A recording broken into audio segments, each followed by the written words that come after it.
the head of investment banking at EFG-Hermes, joins us now from Istanbul. Welcome to you, Karim Awad. Look, why is the Qatari bid superior, and why isn't the local bid, the Egyptian bid, credible? Why is Planet not credible? Thank you very much for having me. I think, we have been very transparent about this. We have just issued a press release yesterday regarding this entire issue. Just to give you a bit of background, Planet IB actually approached EFG-Hermes, I think it was last Wednesday, with their intention to make a bid. They provided us with a couple of letters. The last of them was on Friday, which was the eve of having our extraordinary general meeting to approve the Qatari deal. That bid included a price of £13.5, but did not have any guarantees. They asked for due diligence, no guarantees, no proof of funding, no understanding of the investors that are behind this consortium, nothing at all. Our board of directors, which includes a lot of independent members, took a look at it. We then went to our EGM the next morning. We gave them a pretty good view of what the two offers were, and our shareholders of the EGM overwhelmingly voted for the Qatari deal and not for the Planet IB transaction. Is it too late if with those regards details to, were making Sorry, let me just jump in very briefly, if I might. If those details were forthcoming and the Planet IB consortium say that they will be, is it still possible to change your view and grant due diligence rights? Mind you, the Planet IB guys, the Planet IB consortium was very clear that this is a hostile bid. So offering a due diligence access is highly unusual in these cases. And just for the record, the regulations for doing a tender offer in Egypt are quite clear for a publicly listed company. EFG-Hermes has been publicly listed for the past 14 or 15 years. We're covered by several research houses. Our information is mostly available in the public domain. So all they need to do is to actually approach EFSA with a proof of funding and get all the necessary approvals that they need to launch a tender offer. This does not require an EGM board or management approval for that matter. Some would say that the Qatari bid is cherry-picking the best bits out of the business and not taking the bits that many in the market see as being difficult to handle. Is this the case, and are they buying this business on the cheap? Because certainly that's some of the analysis I've seen. I think you have to understand that the Qatari bid is effectively creating a strategic partnership between EFG-Hermes and QInvest over the coming period.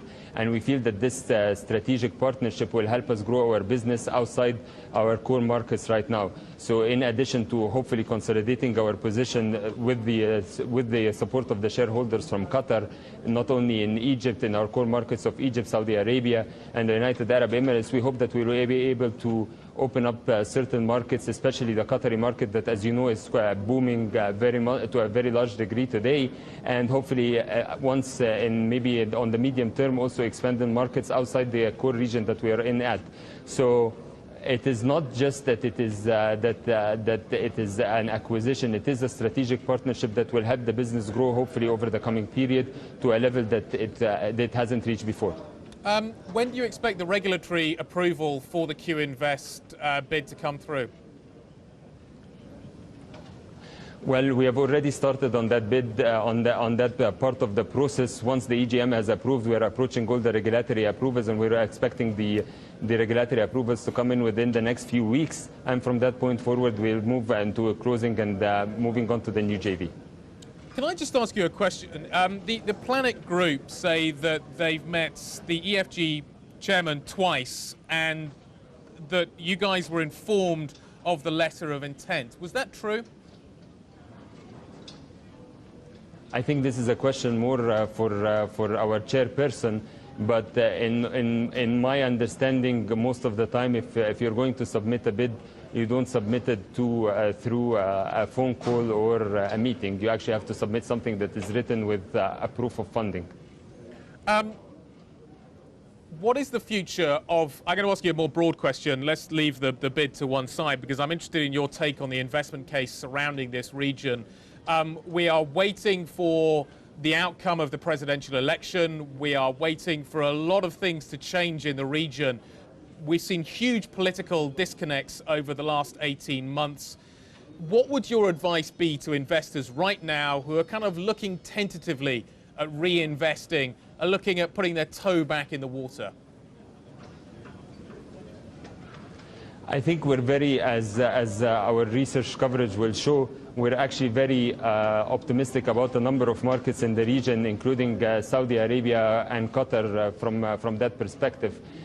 Given the relatively still high oil prices and the budget surpluses that these markets are going to see, and the fiscal spending that will hopefully create a lot of jobs on that market and will support a lot of industries over there. So we're very optimistic bullish about both Saudi Arabia and Qatar.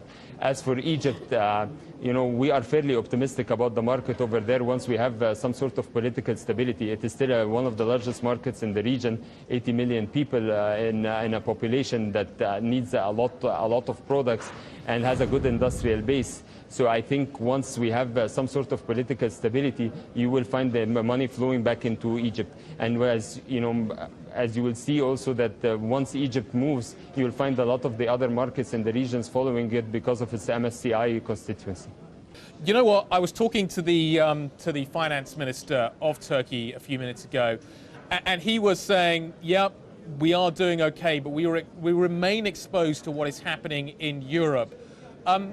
How exposed is the region as a whole to what is happening in Europe? What would the fallout be if we see problems escalating in the Eurozone?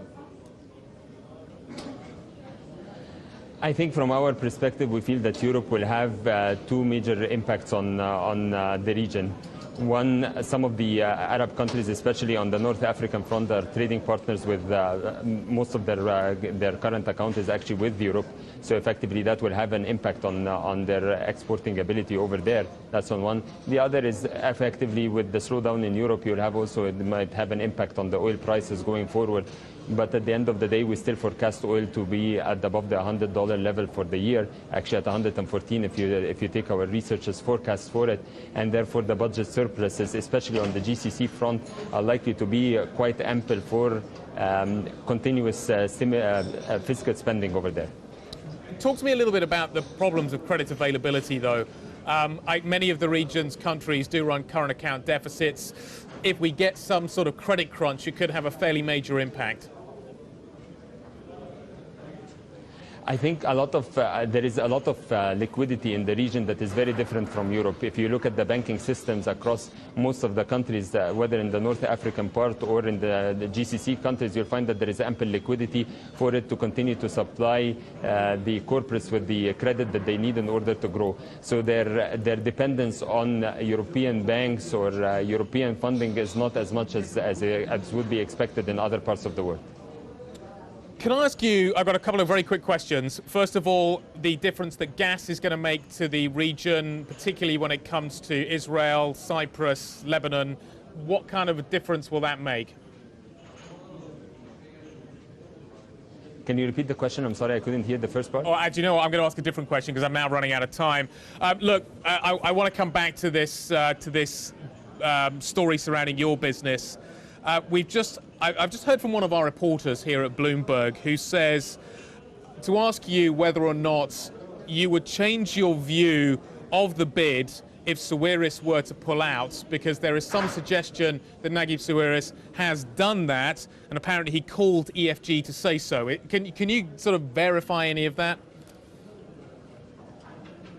Look, we've read the press this morning, and our understanding is that there was an article that stated that Mr. Sawiris has got in touch with someone at EFG and confirmed that he is not part of the bidding consortium.